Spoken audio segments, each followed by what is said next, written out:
Assalamualaikum warahmatullahi wabarakatuh. Apa kabar semuanya? Semoga semua selalu diberikan kesehatan dan diberikan perlindungan oleh Allah Subhanahu wa taala. Amin.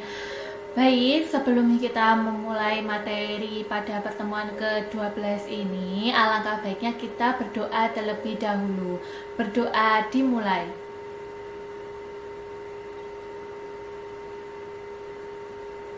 Amin. Berdoa selesai. Baik, materi kita hari ini yang akan kita bahas bersama yakni mengenai pilihan bahasa. Nah, apabila pada pertemuan sebelumnya, pertemuan minggu lalu ya, kita membahas mengenai masyarakat aneka bahasa, yang mana di situ juga sudah banyak sekali dijelaskan bagaimana masyarakat kita itu menggunakan bahasanya, baik itu yang bahasanya itu tunggal, kemudian ada yang dui bahasa, atau bahkan menggunakan bahasanya itu beraneka. Jadi ada banyak sekali bahasa yang digunakan. Kemudian juga kita juga mempelajari di materi masyarakat aneka bahasa itu negara-negara mana saja yang menggunakan banyak bahasa, kemudian tujuannya apa, misalnya tujuannya sebagai perdagangan, kemudian untuk ekonomi dan lain sebagainya. Nah, itu kan berarti masyarakat kita itu juga sudah banyak menggunakan bahasanya ketika melakukan komunikasi dengan orang lain seperti itu. Nah, mudah-mudahan untuk materi yang sebelumnya bisa dipahami ya, karena nanti akan ada kaitannya juga pada materi hari ini yang mengenai pilihan bahasa, karena nanti akan ada banyak hal yang akan kita pelajari berkaitan juga dengan masyarakat aneka bahasa pada pertemuan sebelumnya. Nah, di sini nanti kita akan mengenal beberapa istilah. Ada misalnya alih kode, campur kode, kemudian apakah kode yang digunakan itu berubah secara total atau sebagian. Lah itu nanti kaitannya dengan bahasa komunikasi yang digunakan oleh para penuturnya seperti itu. Nah, itu nanti kira-kira bagaimana pilihan bahasa yang digunakan ini. Bagaimana ketika pilihan bahasa ini digunakan oleh anak-anak kalau kita belajar mengenai bahasa dan usia. Kemudian kita kan juga mempelajari bahasa dan jenis kelamin, jadi antara laki-laki dan perempuan. Kemudian usia, jenis kelamin, etnik juga ya. Kemudian ragamnya juga, lalu apa lagi, dan masih banyak hal lain ya. Nah, itu nanti akan ada hubungannya juga mengenai pilihan bahasa ini. Nah, masyarakat kita itu atau penutur kita itu pilihan bahasa yang digunakan seperti apa. Nah, itu nanti akan kita pelajari juga. Nah, itu kan saya sedikit memberikan pengantar. Jadi nanti apa saja yang akan kita pelajari di materi pilihan bahasa ini. Nah, pilihan bahasa atau language choice ini bergantung pada faktor-faktor yang sudah kita kenal, yaitu partisipan, suasana, topik, dan sebagainya. Nah, ini bergantung pada faktor-faktor yang sudah kita kenal. Misalnya partisipan, suasana. Nah, partisipan, suasana, topik ini ada hubungannya dengan konteks. Jadi bagaimana ketika seseorang itu berkomunikasi, konteksnya sedang apa? Nah, konteks di sini kan bisa berhubungan dengan suasana. Apakah suasananya itu sedang santai, resmi, atau semi resmi? Nah, itu kan bergantung dengan konteksnya.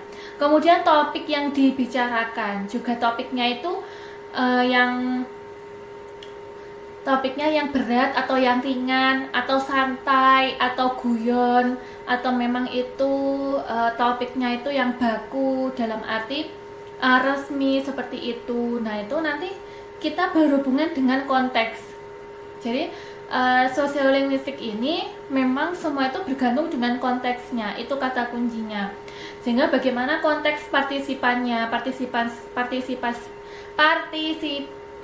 itu, apakah anak-anak, orang dewasa, ataupun laki-laki atau perempuan. Nah, itu konteksnya itu seperti apa, kemudian suasananya dan juga topiknya, dan ada sebagainya ini ya banyak lagi, misalnya lingkungan sekitarnya ataupun budayanya. Nah, itu pasti nanti akan masuk di situ. Ini ada beberapa faktor itu.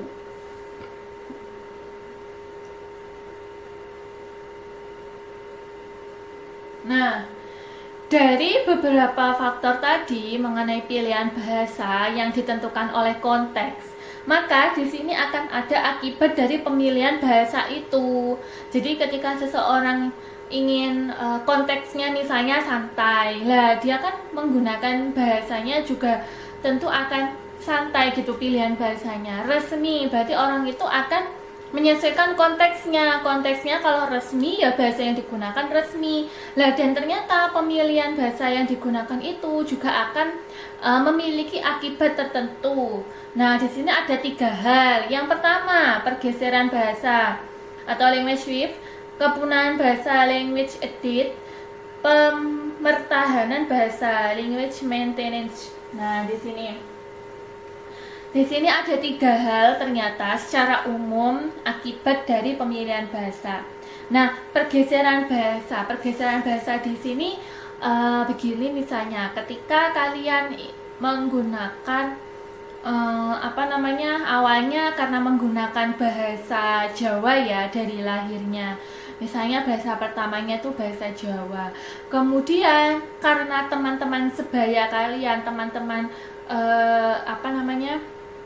teman belajar, kemudian teman bergaul, dan teman kelompoknya itu ada yang menggunakan bahasa Indonesia seperti itu, sehingga kalian secara tidak langsung kok ikut-ikutan juga menggunakan bahasa Indonesia. Lah, ini ada pergeseran bahasa, tetapi pergeseran bahasanya ini tidak secara dalam arti pergeserannya itu ya dalam konteks tertentu saja, tidak secara keseluruhan seperti itu. Jadi ya hanya dari bahasa Jawa lalu kebiasaan menggunakan bahasa Indonesia, tetapi tetap tahu bahasa Jawa itu ya bagaimana bahasanya, kulo, boten, seperti itu. Tetapi atau menggunakan bahasa Jawa yang biasa sehari-hari toh, sampean, terus aku, nah misal kayak gitu, terus tapi kalian ketika berbicara menggunakan bahasa Indonesia. Nah, itu pergeserannya itu hanya seperti itu. Nah, yang lebih parahnya itu pada kepunaan. Kalau kepunaan di sini jadi benar-benar bahasa itu sudah tidak digunakan, sudah tidak diingat juga. Nah, ini kalau di sini tuh kalau kepunaan itu seperti itu. Jadi benar-benar tidak digunakan dan tidak diingat. Jadi ketika kalian menggunakan bahasa Jawa, kemudian kalian pergi ke Sunda karena keluarga kalian bertugas di sana. Kemudian di sana di Sunda kalian karena sudah lama, hampir 10 tahun, 15 tahun seperti itu dari kecil misalnya. Nah, kemudian kalian karena konteks lingkungannya itu banyak menggunakan bahasa Sunda, logatnya, kemudian bahasa-bahasanya, terus kalian sudah 15 tahun itu tidak balik ke Jawa misalnya karena sudah terlalu lama di sana. Lah itu bisa jadi ada kepunahan bahasa. Jadi bahasa yang kalian dulu pernah dengar, dengan catatan ini masih kecil ya. Kalau sudah besar mungkin masih kosakatanya sudah banyak, tapi kalau kosakatanya masih sedikit, misalnya ketika kecil terus kalian pindah, lah itu kemungkinan kepunaan ini juga ada seperti itu. Nah, kalau contohnya sudah besar, misalnya anaknya sudah besar, itu Ya misalnya kalian apa namanya, karena gengsi, karena kalian itu misalnya kuliah di luar negeri, kemudian kalian menggunakan bahasa Inggris, terus karena gengsi di sana terus menggunakan bahasa Inggris seperti itu. Nah itu juga termasuk kepunaan bahasa juga. Pokoknya intinya kalau kepunaan bahasa itu dia sudah tidak menggunakan dan hampir dan lupa juga bagaimana bahasa itu. Nah ini yang berbahaya itu pada tahap kepunaan bahasa ini. Kemudian pemertahanan bahasa. Nah, kalau pemertahanan bahasa di sini ya mempertahankan bahasa yang dia kuasai pertama kali, tetapi di sini akan sulit karena kalau orang sudah misalnya bergaul dengan teman yang beraneka ragam, kemudian bepergian ke suatu tempat dengan waktu yang lama, itu akan apa namanya, akan sulit untuk mempertahankan bahasa ini, apalagi nanti dipengaruhi oleh beberapa kelompok masyarakat tertentu yang memiliki bahasa komunikasi yang beragam. Nah itu dalam mempertahankan bahasanya itu akan sulit juga. Jadi ini akibat dari pemilihan bahasa ini apa namanya yang muncul ketiga ini. Jadi ada pergeseran seperti yang saya jelaskan tadi, kepunahan yang mana orang itu uh, tidak menggunakan bahasa itu lagi, bahkan juga hampir melupakan. Kemudian pemertahanan bahasa di sini sulit apabila itu hanya dilakukan oleh beberapa kelompok seperti itu. Jadi pemertahanan bahasa ini diperlukan banyak orang di situ sehingga orang tersebut tetap menggunakan bahasa itu sehingga bisa dikatakan itu sebagai pemertahanan bahasa. Tetapi kadang juga apa namanya, ini sulit juga kalau misal kelompok orangnya itu sedikit seperti itu gitu.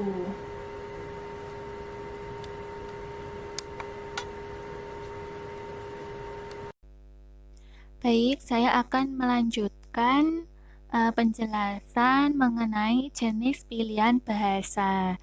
Nah, dalam jenis pilihan bahasa ini nanti akan ada dua. Yang pertama yakni alih kode dan yang kedua campur kode. Baik, coba kita pelajari bersama-sama ya mengenai alih kode yang pertama. Alih kode merupakan peristiwa peralihan dari kode yang satu ke kode yang lain. Nah, peristiwa alih kode ini berwujud apa? Ada 4 hal. Yang pertama yakni alih varian. Yang kedua alih ragam, alih gaya, dan juga alih register. Nah, di sini gambarannya seperti ini. Alih varian ini variasi bahasa itu loh. Kalau yang sudah teman-teman mahasiswa pelajari sebelumnya, materi sebelumnya mengenai variasi bahasa. Lah di sini tuh peraliannya bahasa itu bervariasi seperti itu. Bermacam-macam. Nah, ini maka di sini disebutkan alih varian. Kemudian ada alih ragam. Nah, di sini ragam bahasa yang digunakan. Kira-kira apa saja ragamnya? Nah, ragam ini juga nanti hampir sama sih sebenarnya dengan varian, tetapi kalau varian itu kan lebih ke ini apa namanya, penciptaannya bahasa atau pemilihannya itu bagaimana, apakah bahasa yang dipilih itu bervariasi. Kalau ragam itu kan macam-macamnya seperti itu. Jadi kalau varian ini lebih banyak, tapi kalau ragam itu sudah ada. Jadi ya beberapa ragam gitu. Kalau alih gaya, nah ini gaya dari penuturnya itu. Gaya dari penuturnya. Nah, misalnya ini juga ada hubungannya dengan logat juga bisa di sini, alih gaya. Jadi gaya bahasanya yang mana misalnya apa namanya? Dia awalnya itu orang dari Bali misalnya, kemudian melakukan perjalanan. Lah, ketika di kendaraan umum, misalnya naik bis gitu, bertemu dengan orang. Lah, gaya yang dia gunakan itu ketika menyapa itu menggunakan bahasa Indonesia. Nah, itu kan masuk ragam juga ya, atau varian juga bisa di situ. Nah, gayanya tetapi lebih ke semi formal ataupun semi santai. Lah, ini masuk pada alih gaya. Kalau alih alih gaya ini eh, pada penuturnya seperti itu. Kemudian ada alih register. Nah, ini sudah sempat saya singgung juga ya mengenai register itu pada materi sebelumnya. Seperti itu. Nah, kemudian ada faktor penyebab terjadinya alih kode. Di sini ada 4 hal yang menjadi faktor penyebab terjadinya alih kode. Yang pertama yakni penutur. Nah, tadi yang seperti saya katakan, penutur. Kenapa penutur ini menjadi faktor penyebab? Karena dalam suatu komunikasi itu kan pasti wajib ada penuturnya. Nah, penutur ini pasti ini loh, orangnya itu memang ada. Dalam arti bentuk komunikasinya itu ada 2 orang penutur seperti itu atau lebih. Nah, itu bisa terjadinya alih kode ini. Tapi kalau misalnya penuturnya itu via telepon, itu menurut saya alih kode ini masih apa ya, belum terlihat begitu loh. Karena apa? Kan kalau telepon itu sudah jelas siapa yang diajak komunikasi. Nah, tetapi kalau di alih kode ini ketika orang itu baru kenal, lah baru di situ dia tiba-tiba menggunakan alih kode ini seperti itu. Ini faktor penyebabnya sehingga mengapa ada penutur menjadi faktor penyebab terjadinya alih kode. Lalu lawan tutur. Nah, ini yang saya katakan mengapa dalam faktor penyebabnya ini penutur itu sedang berhadapan langsung. Jadi memang komunikasinya itu tahu satu sama lain. Sehingga di sini ada lawan tutur bicaranya seperti itu. Karena mungkin biasanya penggunaan alih kode ini misalnya dia bertemu dengan orang baru, kemudian mencoba untuk menyapa. Nah, ketika mencoba untuk menyapa inilah apa namanya, disebut alih kode itu tadi. Karena dia misalnya saja begini, dia orang Bali. Kemudian dia menguasai bahasa Bali, kemudian bahasa Indonesia, dan juga bahasa Inggris. Nah, dia melakukan perjalanan, baik itu menggunakan kapal, laut misalnya, atau bus gitu. Nah, suatu ketika tiba-tiba dia itu misalnya ketika duduk bersandingan dengan orang lain, nah dia mencoba untuk menyapa misalnya. Nah, contohnya misalnya dia ingin menyapa mau kemana. Nah, kemudian atau sampai ke Surabaya saja, misalnya tujuannya mau ke Surabaya. Lalu tanya lagi, kira-kira di mana tinggalnya atau asalnya dari mana. Nah, dia menggunakan bahasa Indonesia itu kan. Dia itu melakukan alih kode. Nah, dengan menggunakan bahasa Indonesia. Tapi karena terus perbincangannya itu semakin intensif misalnya. Nah, kemudian orang itu lebih santai bahasanya. Lah, sesekali dia juga menggunakan bahasa ini apa namanya? Bahasa Balinya itu untuk mengakrabkan. Nah, itu. Jadi kalau di alih kode ini itu tadi karena bertemu dengan orang baru misalnya, kemudian dia menggunakan alih kode menggunakan bahasa Indonesia seperti itu. Nah, kemudian misalnya di sini kan ada hadirnya penutur ketiga. Nah, misalnya saja kan tadi ada 2 orang ya, yang satu tadi menyapa, kemudian berbincang-bincang lah. Tiba-tiba muncullah hadirnya penutur ketiga. Nah, kebetulan penutur ketiganya ini misalnya orang turis.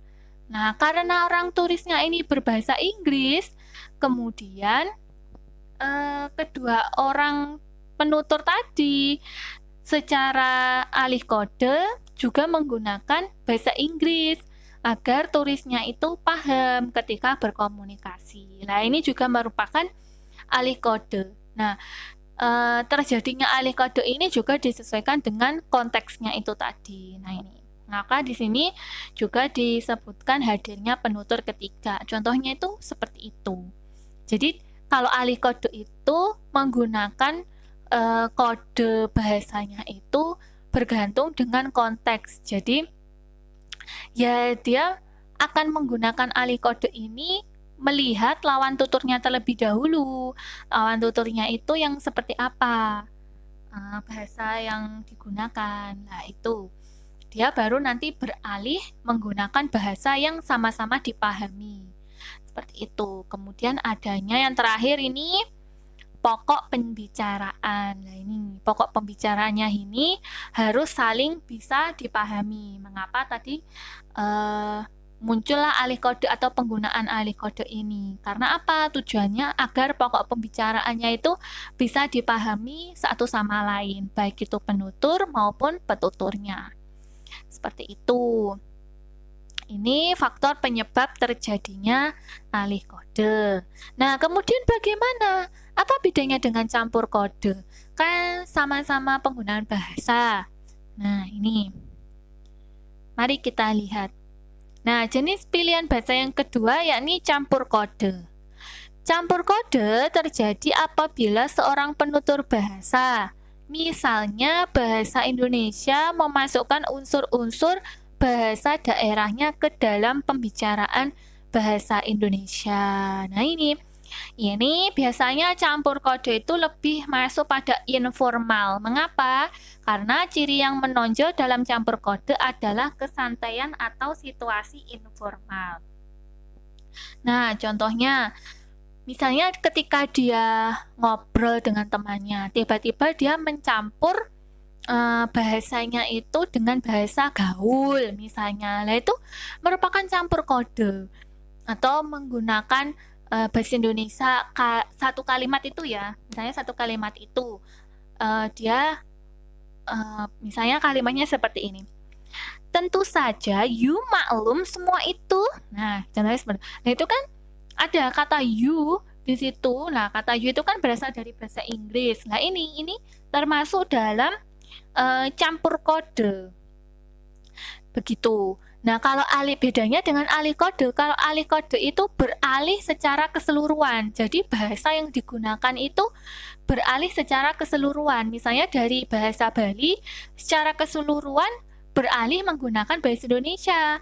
Kemudian bertemu dengan orang asing, dia beralih bahasa menggunakan bahasa asing. Nah, itu yang dinamakan dengan alih kode. Tetapi kalau di dalam campur kode ini, dia menggunakan bahasa misalnya menggunakan bahasa Indonesia, kemudian dia menyisipkan unsur-unsur bahasa yang lain. Contohnya tadi bahasa Inggris yang saya contohkan. Seperti itu. Tentu saja you maklum semua itu lah. Contoh kalimatnya seperti itu. Ternyata dia menyisipkan unsur bahasa, yakni bahasa Inggris dengan kata you itu tadi. Seperti itu. Tapi kan tetap maknanya. Kalau di bahasa Indonesia kan tentu saja kamu maklum kan semua itu. Nah, contohnya itu seperti itu. Itu ya. Bisa dipahami dari sini mengenai jenis pilihan bahasa ini ada 2 hal itu tadi. Ada alih kode dan juga campur kode. Itu ya, semoga bisa dipahami perbedaannya. Kalau alih kode itu secara keseluruhan, kalau campur kode itu adanya masukkan unsur-unsur bahasa yang lain. Seperti itu. Saya lanjutkan. Nah, ini alasan terjadinya campur kode. Yang pertama, identifikasi peran. Yang kedua, identifikasi ragam. Yang ketiga, keinginan untuk menjelaskan dan menafsirkan. Nah, ini identifikasi peran. Ya, misalnya peran dia sebagai apa. Nah, terus kemudian dia seolah-olah misalnya dia perannya itu ingin eksis misalnya. Lah, dia ingin terlihat gaul. Terus tiba-tiba dia menggunakan bahasanya itu dicampur antara bahasa Inggris dan bahasa Indonesia. Dia berbincang dengan temannya, ngobrol, kemudian menggunakan bahasa Indonesia awalnya, terus dia sok-sokan dengan menyisipkan bahasa Inggrisnya juga. Lah, itu kan sebagai bentuk identifikasi peran dia itu seperti apa gitu. Kemudian identifikasi ragam. Nah, ini karena adanya ragam, setiap penutur itu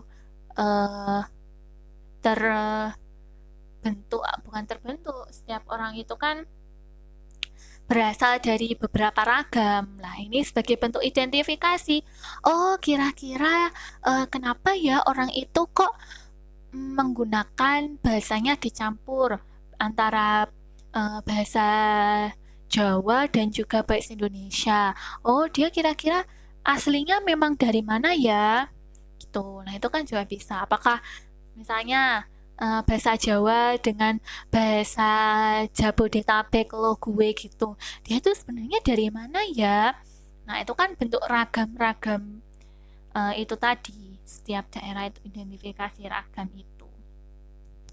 Kemudian kalau keinginan untuk menjelaskan dan menafsirkan ini ya keinginan dari seorang penutur itu terhadap lawan tuturnya. Seperti itu. Ini merupakan alasan terjadinya campur kode. Baik, saya lanjutkan. Nah, untuk ini subbab selanjutnya.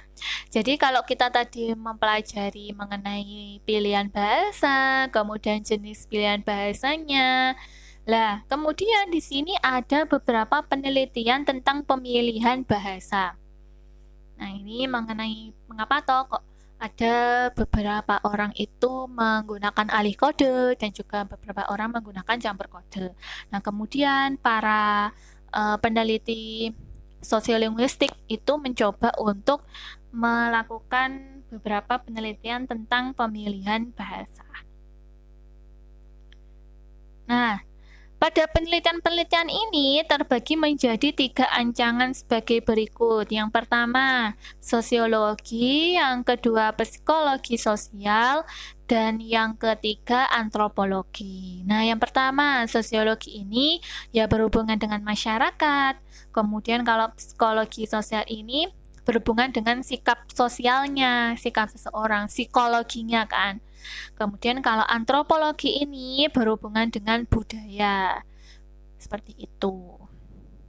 Nah, ini penelitian yang menjadi ancangannya. Ada sosiologi, psikologi sosial, dan juga antropologi. Seperti itu. Mari kita perhatikan untuk contoh penelitiannya. Yang pertama, penelitian dari Greenfield. Nah, Greenfield melakukan penelitian bahasa dengan ancangan approach sosiologi, yaitu dengan menggunakan analisis ranah domain analisis. Nah, analisis domain analysis ini, ranah analisis ini dia gunakan untuk mengetahui sosiologi. Jadi bagaimana masyarakatnya itu. Nah, kemudian ranah ini merupakan konstelasi antara partisipan, paling tidak 2 orang, lokal dan topik.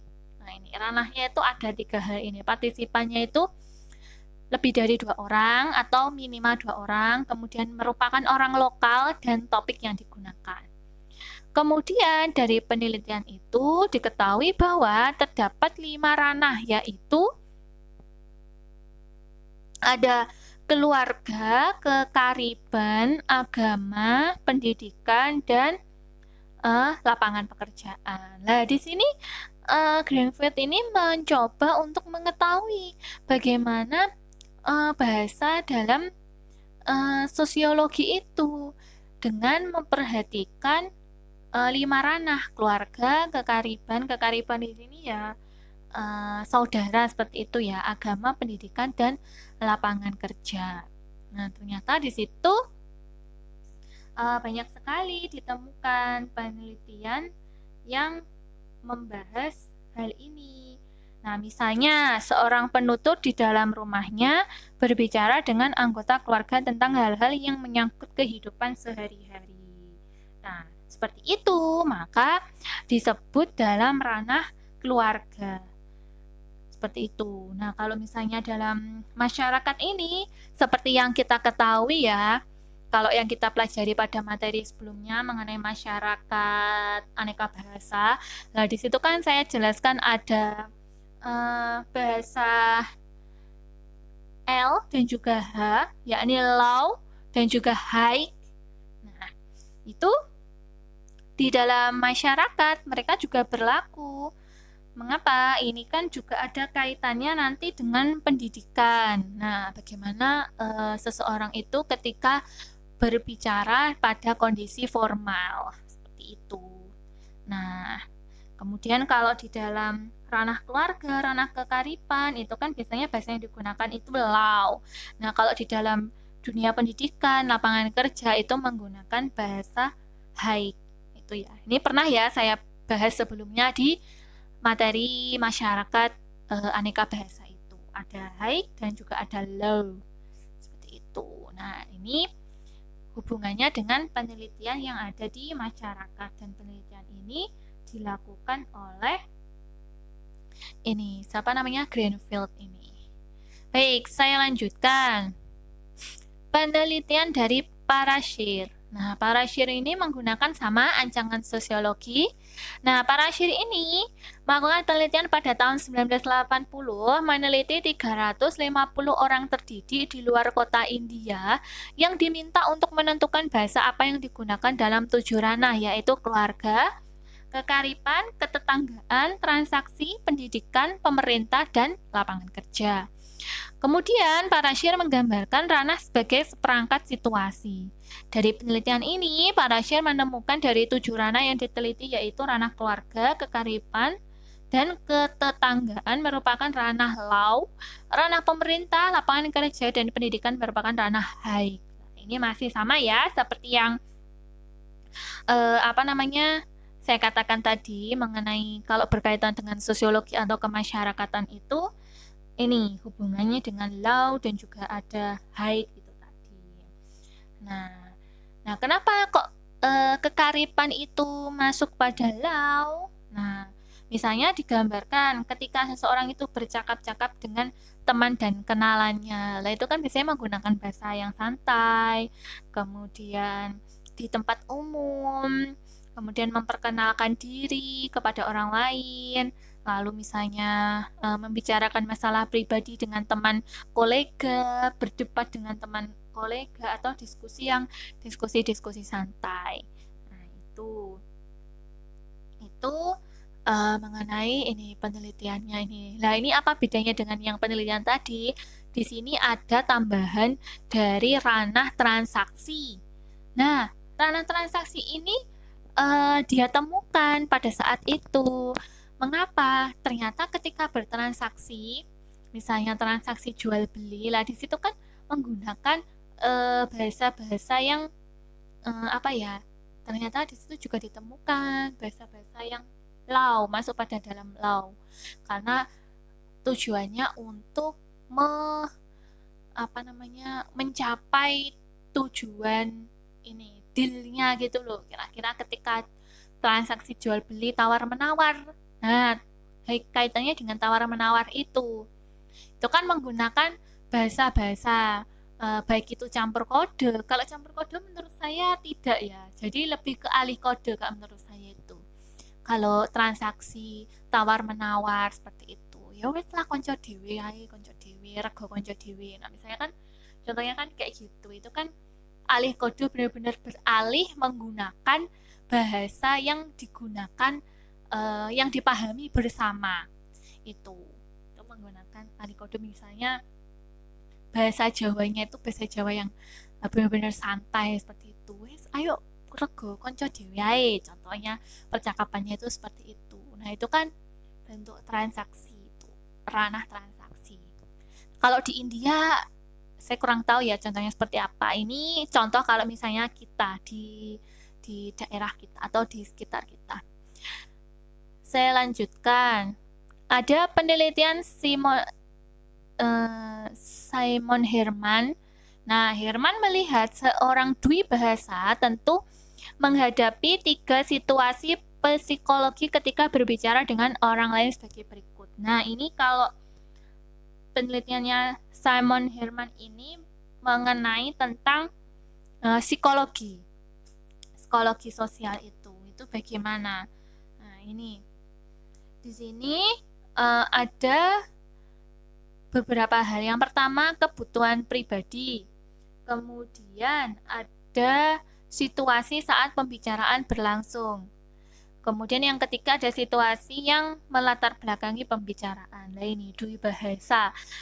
Kalau yang kemarin saya bahas sebelumnya ada kedui bahasaan. Nah, ini sama saja, dwi bahasa itu ya memang orang itu menggunakan 2 bahasa atau lebih. Itu. Nah, ini akan menghadapi 3 situasi psikologi ketika berbicara. Kebutuhan pribadi ya memang dia ada kebutuhan pribadi tertentu sehingga menggunakan 2 bahasa atau lebih. Situasi saat pembicaraan berlangsung. Nah, bisa jadi konteksnya itu tiba-tiba spontan seseorang harus menggunakan lebih dari 2 bahasa. Nah, itu sehingga situasi ini kembali lagi pada konteks itu tadi. Nah, yang ketiga situasi yang melatar belakangi pembicaraan. Ya memang ada latar belakang sebagai kebutuhan pribadi itu tadi sehingga muncullah dui bahasa itu. Nah, ini kan bentuk sikap. Mengapa saya bicarakan tadi psikologi itu bentuk sikap seseorang? Karena ya ini dia bisa menempatkan dirinya pada konteks tertentu itu tadi, bergantung dengan situasinya. Itu. Nah, di situ ditemukan gagasan pokok Herman dalam pemilihan bahasa seseorang itu sebagai berikut. 1. Memilih bahasa atau ragam bahasa yang paling enak bagi penutur untuk menjadi dirinya sendiri. Yang kedua, memilih bahasa yang mengidentifikasikan atau mengaitkannya dengan suatu kelompok sosiokultural tertentu dalam masyarakat. Nah, ini pemilihan bahasanya itu misalnya yang enak digunakan penutur itu untuk menjadi dirinya sendiri. Misalnya dia tuh lebih nyaman menggunakan bahasa Jawa dan juga misalnya bahasa Jawa dan bahasa Indonesia. Nah, itu kan sehingga dia menggunakan lebih dari 2 bahasa. Nah, itu masuk pada apa? Campur kode itu tadi.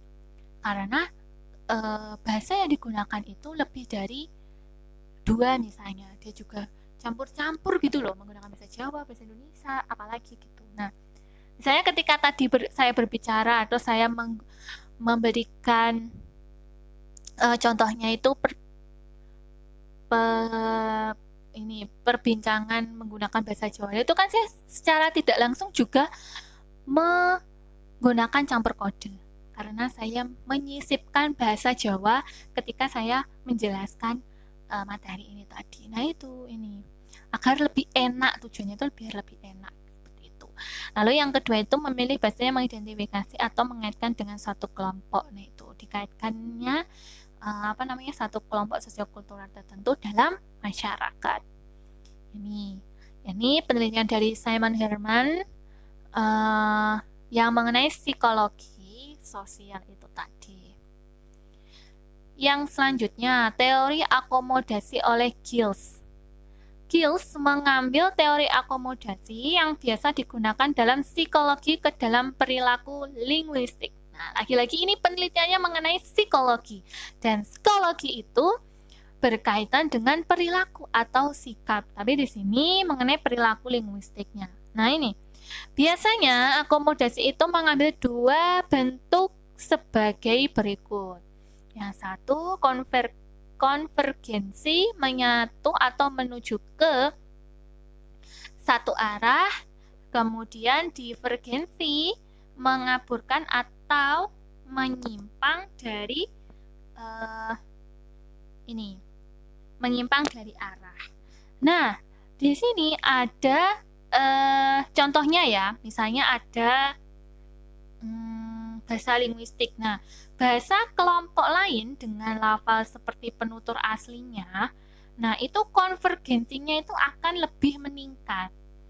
Kemudian divergensinya itu akan menurun seperti itu. Nah, mengapa seperti itu? Karena kan bahasa kelompok yang penutur asli itu kan akan mudah dipahami sehingga konvergensinya itu akan naik. Kemudian ada juga bahasa kelompok lain dengan unsur-unsur bahasa sendiri. Lalu juga ada misalnya ada bahasa kelompok sendiri dengan temponya itu yang lamban misalnya. Kemudian ada juga tuh contohnya bahasa kelompok sendiri dengan tempo yang normal, misalnya normal. Ketika seseorang itu menggunakan bahasanya itu secara normal, lah itu biasanya nanti konvergensi menyatu atau menuju ke satu arahnya itu akan lebih tinggi atau meningkat. Mengapa? Karena orang itu paham seperti itu. Nah, divergensinya itu akan lebih menurun gitu. Seperti itu. Itu dari teori akomodasi oleh Giles itu tadi. Seperti itu. Saya lanjutkan. Nah, ini ada penelitian dari Susan Gill. Nah, dari Susan Gill ini penelitiannya mengenai antropologi atau budaya. Antropologi ini ada kaitannya dengan budaya ya. Nah, di sini pakar antropologi tertarik untuk menemukan nilai-nilai atau feel. Nah, dari suatu kelompok sosiokultural dan kaidah-kaidah kultural tentang perilaku yang menggambarkan nilai-nilai itu. Nah, kemudian misalnya ingin membuat prediksi dalam skala besar untuk guyub di upper world berdasarkan analisis skala dan implikasional terhadap penutur-penutur secara individual. Nah, di sini tuh jadi ya ini ingin mengetahui bagaimana antropologi atau budaya yang ada di suatu wilayah tertentu. Nah, di sini dia itu ingin mengetahui bagaimana nilai-nilai yang ada di dalam satu kelompok itu. Ketika seseorang ingin berbahasa, nah pilihan bahasanya itu bagaimana di dalam suatu budaya? Apakah pilihan bahasanya itu bisa menimbulkan pergeseran bahasa atau misalnya adanya selain pergeseran itu, misalnya adanya kepunahan ataupun ada pemertahanan bahasa. Nah ini Gill ini ingin mengetahui bagaimana nilai-nilai bahasa yang ada di budaya, di suatu budaya. Kalau ini bukan masyarakat ya, tapi ini lebih ke budaya. Nah itu di situ ingin mengetahui kira-kira nanti bagaimana masalah pilihan bahasanya itu. Apakah misalnya itu yaitu tadi akan mengalami pergeseran, kepunahan, ataupun pemertahanan bahasa. Nah, itu dilihatnya dari mana? Dari nilai-nilai itu tadi. Nilai-nilai sikap yang ditunjukkan oleh penutur atau pengguna bahasa itu. Seperti itu. Nah, kemudian saya lanjutkan untuk situasi diglosia. Nah, di sini situasi diglosia ada variasi bahasa dalam konteksnya dapat digradasikan ke dalam hubungan ragam T atau tinggi dan R atau rendah. Situasi diglosia adalah situasi yang menempatkan atau variasi bahasa tertentu dalam peran yang lebih tinggi daripada variasi bahasa yang lainnya. Contoh, bahasa Indonesia itu termasuk pada ragam T tinggi. Kemudian bahasa daerah itu kan R rendah. Nah, bahasa Indonesia dialek kota, misalnya Jakarta, itu masuk pada T tinggi. Nah, ragam bahasa Indonesia dialek desa itu dikategorikan atau digolongkan R atau rendah. Nah, ini contoh-contohnya itu seperti itu. Ini contohnya mengenai situasi diglosia itu. Nah, ini hubungannya antara ragam T dan juga ragam R. Kalau misalnya tadi yang di situasi mengenai masyarakat tadi kan ada low, ada high, itu kan karena dilihat dari konteksnya, situasinya itu. Tetapi kalau ini pada bahasanya, jadi pilihan bahasa ataupun katanya itu kalau bahasa Indonesia itu tinggi, kalau bahasa daerah itu rendah. Misalnya itu seperti itu. Misalnya di kota, antara di kota dan di daerah lah, bahasa yang ada di kota itu dianggap tinggi, kalau bahasa di desa itu dianggap rendah itu. Nah, ini kalau situasi diglosianya seperti itu. Ini mengenai penelitian yang dilakukan oleh para ahli itu tadi mengenai pemilihan bahasa. Nah, ini juga ada kaitannya mengenai contoh yang pernah saya tampilkan pada pertemuan sebelumnya di masyarakat aneka bahasa. Nah, kalau teman-teman mahasiswa perhatikan di dalam video yang pernah saya lakukan penelitian yang saya tampilkan contohnya. Nah, di situ kan juga ada toh si penutur yang melakukan siaran mengenai misalnya itu ada pembangunan masjid di situ, kemudian mereka melakukan penggalangan dana.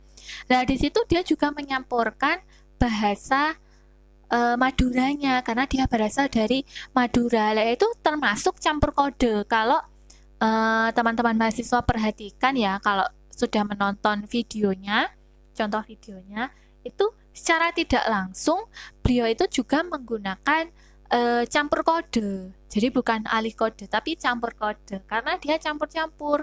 Ada yang menggunakan bahasa Jawa, bahasa Jawanya, atau bahasa Malangan. Jadi dia juga mencampurkan bahasa Malangan, lalu juga mencampurkan bahasa Madura sebagai bahasa pertamanya dia. Nah, itu juga salah satu contoh yang berkaitan dengan materi hari ini mengenai alih kode dan juga campur kode. Seperti itu. Itu tambahan informasi mengenai contoh yang berkaitan dengan materi kita hari ini. Jadi boleh nanti silahkan pada materi sebelumnya itu bisa diputar kembali atau dilihat kembali, disimak.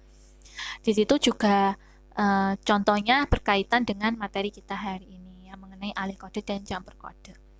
Baik, itu tadi penjelasan materi dari saya.